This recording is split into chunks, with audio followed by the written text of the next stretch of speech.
In this tutorial, I'm going to demonstrate how to use tables in the assessments. This particular assessment has 4 rows and 2 columns, homonym word 1, homonym word 2, that is requesting that you put each word into each row under the correct column. So this is saying select a homonym word pair from the selection list. So the selection list is up here and each pair is in brackets. So in order to put in the homonym word 1, you put your cursor there, and then I'm going to start entering things. Groom, groom. Now you can tab key to go over and across. So pound, pound. Address,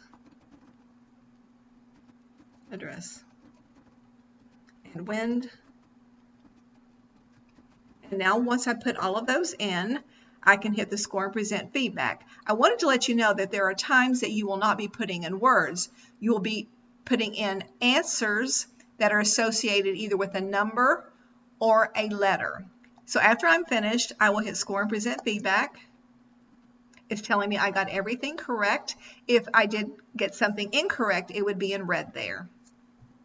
Thank you.